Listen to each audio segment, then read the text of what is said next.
जोशी जी। हेमराज को फोन लगाओ। जी। हेलो। मोदी जी आपको इंटरव्यू देना चाहते हैं। कब? आज। I'll be there. लेकिन एक शर्त है, What? इंटरव्यू लाइव होगा। लाइव? Are you sure? जी। अरसे से इस मौके का इंतजार था। Let's finish him. देखिए, मैं आज घुमा फिरा कर बात नहीं करूंगा, इसलिए आपसे सीधा पूछता हूं, आपने आज तक गोधरा के लिए माफी क्यों नहीं मांगी? पहले ही बॉल पे बाउंसर। Good one. माफी गुनहगार मांगता है और कानून सबूत। अगर मैंने जुर्म किया है तो फांसी पे लटका दीजिए, मंजूर है। अगर आप निर्दोष हैं, तो आप ही की सरकार ने गुजरात को जलने कैसे दिया? नानावटी कमीशन की रिपोर्ट में साफ साफ लिखा है कि मेरी सरकार और मेरा कोई दोष नहीं। उसमें यह भी लिखा है कि गोधरा के साबरमती एक्सप्रेस में 59 लोगों का जिंदा जलाया जाना कोई दुर्घटना नहीं, सोची समझी साजिश थी। पर यह खबर तो मैंने कभी देखी नहीं आपके चैनल पे। हेमराज जी, झूठी दलीलें और खबरों की दलाली मत पेश कीजिए, यह जनता सब जानती है। 12 साल हो गए हैं ऐसा, 12 साल। कर्फ्यू क्या चीज है, दंगा क्या होता है, गुजरात के एक बच्चे को पता नहीं है। गोधरा के दंगों का दोषी कौन है, हिंदू या मुसलमान? मुसलमान। क्या कहा आपने? यही सुनना चाहते हैं? मुसलमानों के लिए हिंदू दोषी और हिंदुओं के लिए मुसलमान। पर मेरी नजर में दोनों समुदाय इंसानियत के कटघरे में दोषी हैं। Violence has no religion and no religion has violence. Gujarat के सीएम किसके साथ है? गरीबों के साथ है या उद्योगपतियों के साथ है? तरक्की के साथ। अब देखिए, पूरे विश्व ने हमारे गुजरात डेवलपमेंट मॉडल को सराहा है। लेकिन कांग्रेस का मानना है कि ये आपका गुजरात डेवलपमेंट मॉडल फेक है, ये आपकी मार्केटिंग की एक सिर्फ जादूगरी है और कुछ नहीं। भैया, हम तो सिर्फ मेहनत करते हैं, जादू तो केंद्रीय सरकार करती है। ब्लैक मैजिक, सब गायब, देश की तिजोरी गायब, नौजवान के रोजगार गायब, कोयला गायब, बिजली गायब, यहां तक कि प्रधानमंत्री जी की आवाज भी गायब।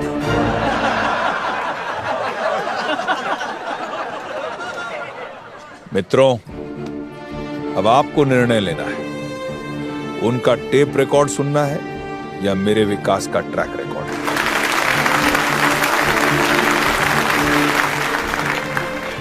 ये वर्क नहीं हो रहा है, लाइन चेंज करो।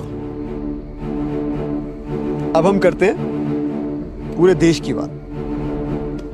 मेरा अगला सवाल आपसे ये है। आपका सवाल या उनका सवाल? मतलब? कमाल की रिमोट कंट्रोल टेक्नोलॉजी है भैया, मुंह आपका, सवाल किसी और की।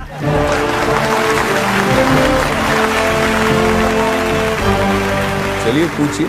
सुनने में आ रहा है कि अब आप पीएम बनने के सपने देख रहे हैं। आपके विरोधियों का मानना है कि अगर मोदी पीएम बनते हैं तो एक और कारगिल होगा। अगर मोदी पीएम बनते हैं तो हमारे चाइना के साथ रिश्ते खराब होंगे। अगर मोदी पीएम बनते हैं तो वो हिंदूवाद को बढ़ावा देंगे। अभी एक लाइन में तो 4 बार आपने मोदी को पीएम बना दिया।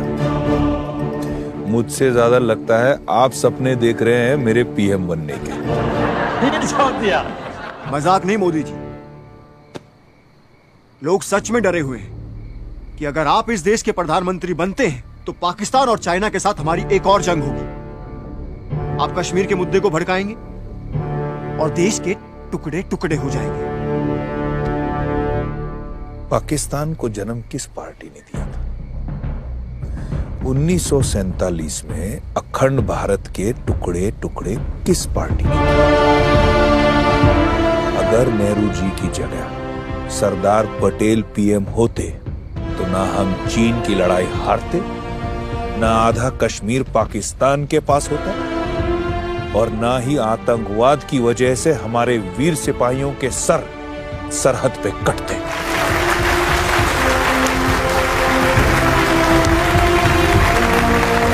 लेकिन मोदी जी, हमारा हिंदुस्तान एक सेक्युलर देश है और लोगों को डर है कि आप इसी हिंदुस्तान को हिंदू राष्ट्र बना देंगे। आप समझते हैं हिंदुस्तान का मतलब?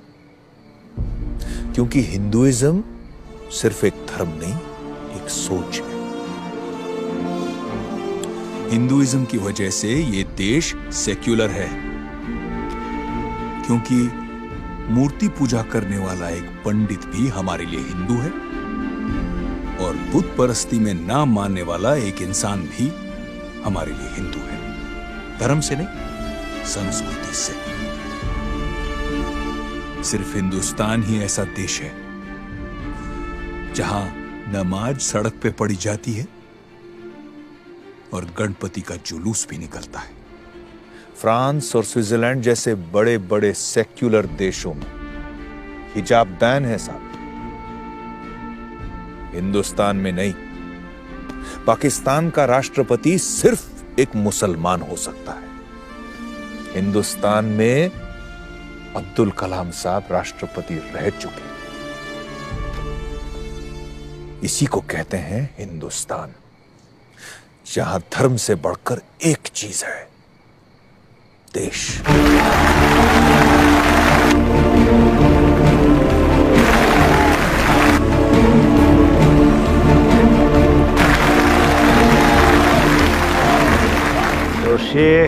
ये सब छोड़िए मोदी जी, ये बताइए कि जब तक आपके ऊपर गोधरा कांड में चल रहे एसआईटी कोर्ट की क्लीन चिट नहीं मिल जाती, आप प्रधानमंत्री कैसे बन पाएंगे?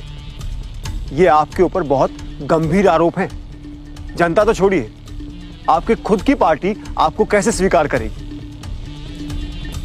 इसका जवाब आपको अगले 30 सेकंड में मिल जाएगा।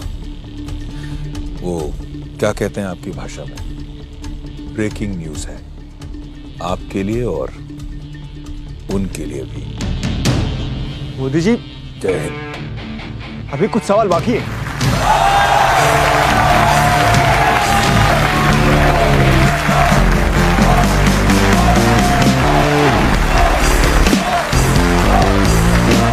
गुजरात के सीएम नरेंद्र मोदी को एसआईटी कोर्ट ने गोधरा दंगों के मामले में निर्दोष करार दिया है।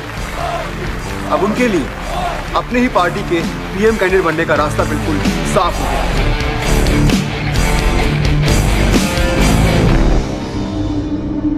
गजब का जुनून है इसकी आंखों में। अगर मोदी जीता तो पाकिस्तान को हरा देगा। आपके सच ने इनके झूठ को पंक्चर कर डाला। गाली देने वालों को ताली बजानी पड़ी। हाँ सर, इंटरव्यू का रिस्पॉन्स जबरदस्त है। अरे रीजनल लीडर है वो, सिर्फ गुजरात में पॉपुलर है। अगर दिल्ली में राज करना है उसे तो पहले यूपी जीतना होगा। यूपी तो अपना खड़ा है, वो यहाँ से तो नहीं, कोशिश भी नहीं करेगा। अब एक ही सवाल है, आप इलेक्शन कहां से लड़ेंगे, अहमदाबाद या गांधीनगर? बनारस। बनारस? सीडी, आपके कारनामे तो छेड़ तक गिना सकता हूं साहब। अंग्रेजी सीखना कोई बड़ी बात नहीं, हम तो अंग्रेजों को हिंदी सिखा देंगे। भूलो मत उसने गुजरात में क्या किया था। मौत का सौदागर है वो। उसे जीतने दिया तो पूरे इंडिया को गुजरात जैसे बना देगा।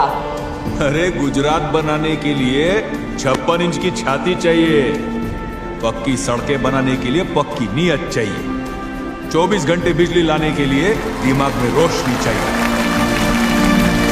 हाँ, मैं सौदागर हूं, लेकिन मौत का नहीं, विकास का। आप किसका सौदा करते हैं जी? है कोई जवाब? मेरी आखिरी रैली पटना के गांधी मैदान में होगी और ये जंग दिल्ली में ही जाके खत्म होगी। सही कह रहा है, गांधी मैदान की रैली इसकी आखिरी रैली होगी। इस बार हम जिहादी नहीं, फौजी भेजेंगे। लड़के हमारे, और लिबास आपकी। कब पहुंच रहे हैं आपके अफसर? पहुंच चुके हैं दिल्ली। कोई मोदी की लहर वहर नहीं है। बट मैम, सारे सर्वे यही दिखा रहे हैं और हमारी इंटरनल रिपोर्ट भी यही कह रही है कि वो हमसे बहुत आगे निकल गए हैं। He is winning ma'am. एक बुरी खबर है मैम। अब क्या? इंटेलिजेंस ब्यूरो के रिपोर्ट्स के हिसाब से हिंदुस्तान में कुछ टेररिस्ट घुस आए हैं जो मोदी को मारना चाहते हैं। ये तो बहुत बुरी खबर है। जी। ये कोई मीडिया की अफवाह या पॉलिटिकल चाल नहीं है नरेंद्र भाई, ये इंटेलिजेंस की कंफर्म रिपोर्ट है। सर, आतंकवादी पटना पहुंच चुके हैं, खास आपको टारगेट करने के लिए गांधी मैदान पर। ये रैली आपको कैंसिल करनी ही पड़ेगी। नहीं,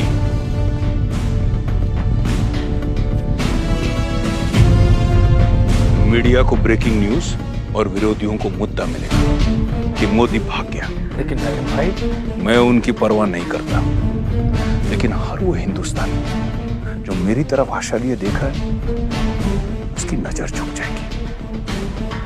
जो खुद की सुरक्षा की चिंता करे वो देश की हिफाजत क्या करेगा? सॉरी सर, लेकिन इंदिरा जी, राजीव गांधी, इन्हें भी इंटेलिजेंस रिपोर्ट मिली थी और उन्होंने भी नहीं मानी। जोशी, मैं दिल्ली उन आतंकवादियों से भागने नहीं, उन्हें भगाने जा रहा हूं। बाप प्रणाम। बस नरेंद्र भाई मेरी बात नहीं मान रहे हैं, अब आप ही समझाइए।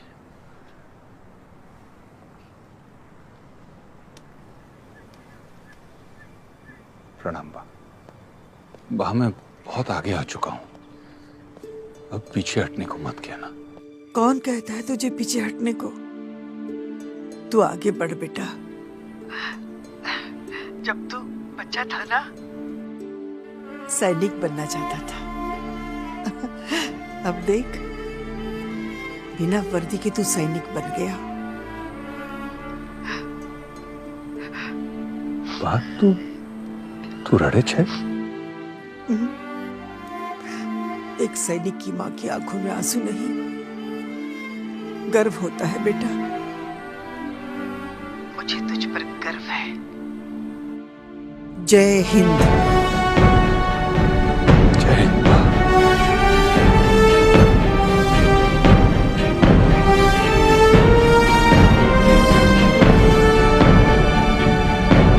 कल शाम 7 बजे पटना गांधी मैदान। इस देश की किस्मत बदलनी है, पहले अपने भाग्य का सामना करना पड़ेगा।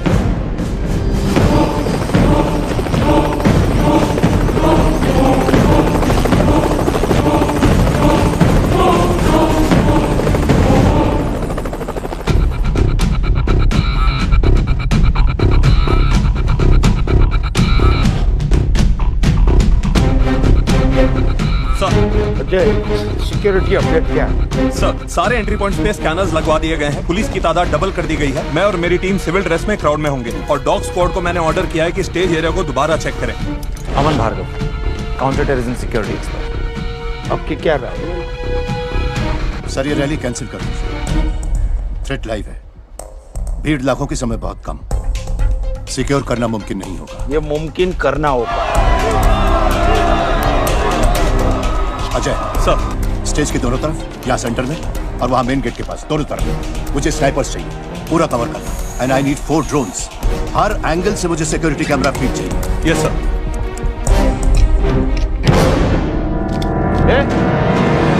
इधर क्या कर रहा है? कुछ नहीं सर, आ रहा हूँ। स्टेज पे वायरिंग कर देंगे जल्दी। Okay sir. मुझे ड्रोन का फीड देना।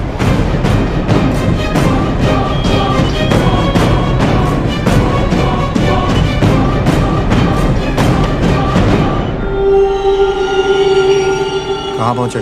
जनाब, मैं अभी भी यहीं अटका हूँ। क्या? सर, डोंट वरी, हथियार मेरे पास है। जल्दी करो।